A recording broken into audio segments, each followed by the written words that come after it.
thumbs up. That's going in. Okay.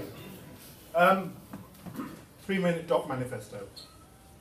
Friends, Sheffielders, countrymen and countrywomen, lend me your ears. I come to bury documentary, not to praise it.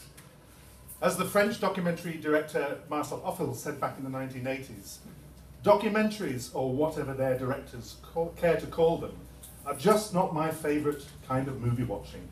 The fact is I don't trust the little bastards. I don't trust the motives of those who think they are superior to fiction films. I don't trust their claim to have cornered the market on truth. I don't trust their inordinately high and entirely undeserved status of bourgeois respectability. So, 30 years on, ladies and gentlemen, fellow delegates here at the Little Bastard /Fest, let me ask you, do you feel documentaries are superior to fiction? Yes. Have they managed to corner the market on truth? No.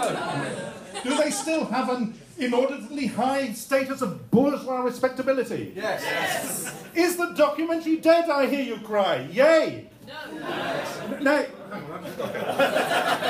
Democracy in action, ladies and gentlemen. But the doc universe has changed since the early 1980s. There's an apocryphal Chinese curse on an enemy. May you live in interesting times. I think we live in interesting times in the doc universe. Some of you who attended the opening presentation at the start of the Crossover Lab Summit, called the Documentary Film in Surveillance Society, Robert Terchek. Did anyone see that? A few people saw it.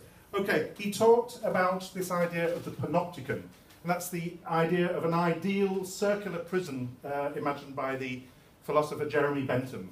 And he proposed that we are now living in the modern version of the panopticon. It's not a building, but it's a virtual zone where we all sign up willingly to a huge scale of surveillance and tracking, with big business identifying us through facial recognition, even by the way we walk, apparently, that was scary, and the trails of data smog that we leave in our wake, which is data flatness, I suppose. Against this gloomy vision, Robert proposed that instead of surrendering passively to this brave new world, young filmmakers should move from observer to activist, an idealistic mission not far removed from that 1950 slogan, "Speak truth to power." And that brings us to a doc manifesto for which there only remains time for a few pithy aphorisms. My own manifesto is around this notion of the documentary eye. It's the eye looking outwards, observing and engaging with the world in the manner of the activist that Robert was talking about, speaking truth to power. But before we reduce every documentary to social issues, we should not forget that the real strength of the artist comes not from the message or the mission statement, but from engaging with the self and with form. And it's the form that needs to be reinvented by each generation of young documentary filmmakers to rediscover and fashion a medium in a constant state of flux. So a few slogans to carry with you in this glorious future. Mystery exists only in precise things, Jean Cocteau. Only the ephemeral is of lasting value, Eugene Ionesco. Art does not portray what is visible but renders visible, Paul Klee.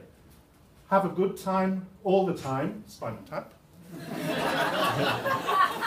Factual, that's for me. Long live documentary, and may the force be with you.